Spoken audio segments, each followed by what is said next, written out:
Madam, feeding మదర్స్లో వచ్చే skin problem గురించి చెప్పండి మేడం. తప్పకుండా.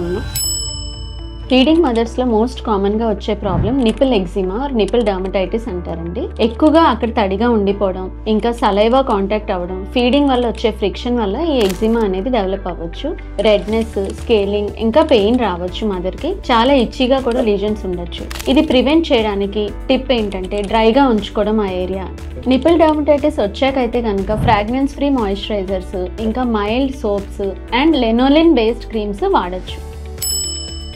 Fungal infection in feeding mothers, ఇది చాలా కామన్ గా చూసే ప్రాబ్లం. బ్లౌజ్ కానీ బ్రా ఎక్కువసేపు వెట్ గా ఉండిపోతే ఇది డెవలప్ అవ్వచ్చు. సో ఫీడింగ్ మదర్స్ అనేవాళ్ళు ఇన్ఫెక్షన్ రాకుండా ఉండాలి అంటే డ్రైగా ఉంచుకోవాలి క్లోతింగ్, ఇంకా వాష్ చేశాక సన్ డ్రై చేసుకోవాలి.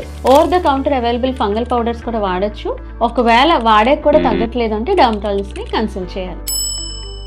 Acne flareups and feeding mothers. Acne flareups అనేవి చాలా కామన్ అండి. హార్మోనల్ ఫ్లక్చుయేషన్స్ వల్ల పింపుల్స్ పెరగచ్చు. హోమ్ రెమెడీస్ ఏమైనా ఫాలో అయితే పర్వాలేదు. ఇన్ కేస్ ఇంకా యాక్నే పర్సిస్టెంట్ గా ఉంటే ఒకసారి డర్మటాలజిస్ట్ ని కన్సల్ట్ చేయాలి.